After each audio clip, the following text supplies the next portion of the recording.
Continuing coverage this morning of what officials say is a growing potential for a large-scale breach of wastewater at the former Piney Point phosphate plant in Manatee County. This morning, a state of emergency has been declared in Manatee along with Hillsborough and Pinellas counties.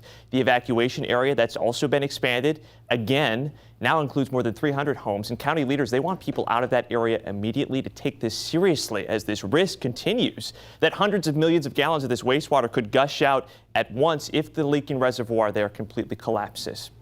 Crews, they had been trying to reinforce that reservoir, the retention pond there, but now the focus instead is on pumping thousands and thousands of gallons out of that area each hour.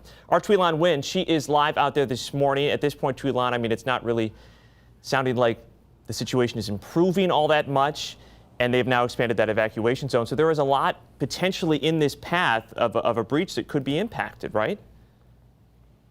Yeah, Josh, good morning. That's exactly why we have this closure on US 41 right here. And people are continuously getting diverted because they do not see all the signs that say road closed, or they hope that it's open, but it will not open anytime soon because this is a continuous process that needs to happen for crews to pump out that water to clear it to a level where they think is safe, that it won't impact all these homes and potentially the people that live there or are around in the area anytime soon. So this is critical because if crews can't safely control the water release, we're going to see the damage to homes, property, possibly endangering lives. Now, this can have impacts as well on US 41, impacting travel for a long time. Also, the Manatee County Jail is nearby, school district offices, Port Manatee, and this water we're talking about, it's a mix of processed water from the phosphate plant, stormwater runoff, rain, and salt water from the dredge project in Port Manatee. So it's not technically toxic, but it means we could see negative effects like more algae or red tide down the line.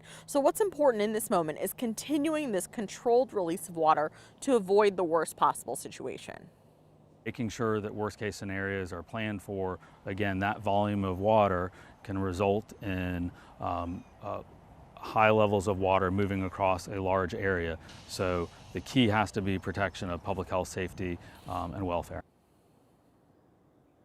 Because the water not only can cause problems to the environment by its release, it also has a lot of those nutrients we mentioned that can have an impact on marine life. The EPA is coming here today and sending some representatives. We're also going to hear from Governor Ron DeSantis at 11 and then county leaders around 2 p.m. But if you are one of the people that has been impacted by all of this, you can call 311 for any help because there are some shelters set up for safety.